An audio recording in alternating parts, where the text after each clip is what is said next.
Бұрынғы өмір құтқарылу болмағандықтан қиын өмір. Шайтанның билігі болған. Адам күнәнің құлы болады. Иса Мәсіх құтқарылу бергеннен кейін ол шайтанның билігінен бізді құтқарды. Шайтанның билігін бұзды біздің өмірімізде. Біздің өміріміз ғажайып тек қана Құдаймен құтқарылу Исамен бірге болады.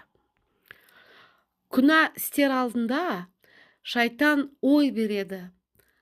Исаға қарсы шық, бар темек, арақ іш. Бізге келетін ойлар.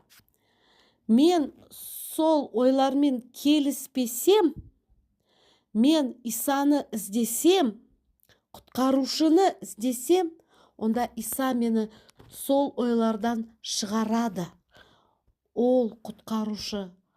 Біз шынайы өмір сүре аламыз, күнәсіз өмір сүре аламыз.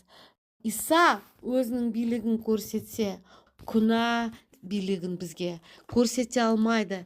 Иса тек қана біздің күнәларымыздан емес, бізді құтқарды. Ол бізді шайтанның билігінен құтқарды. Ол мені қандай адам қылды? Мен енді күнәһар емеспін. Мен Исаның ішіндемін. Мен Исаның жүрегіндемін. Енді күнәһар болмыс менің өміріме Исамен болғандықтан келе алмайды. Мен Исаны іздеуім керек. Бізге Иса маңызды, қажет. Ол бізді шығарады шайтанның құлдығынан.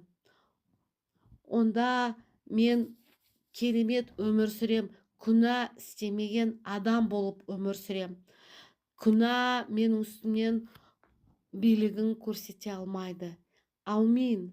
Иса бізді құтқарды. Иса шайтанның билігін бұзды. Мен бостандықтамын. Мен пәк тазамын. Солай ойлауымыз керек. Солай сенуіміз керек. Мен Исаның билігінің астында жүрмін. Иса Мәсіх айқыш ағашта толықтай жеңімпаз болып, ол шайтанды жеңді. Оның билігін бұзды. Біз осы ақиқатты сеніммен қабылдауымыз керек. Онда күнә бізге жақындай алмайды.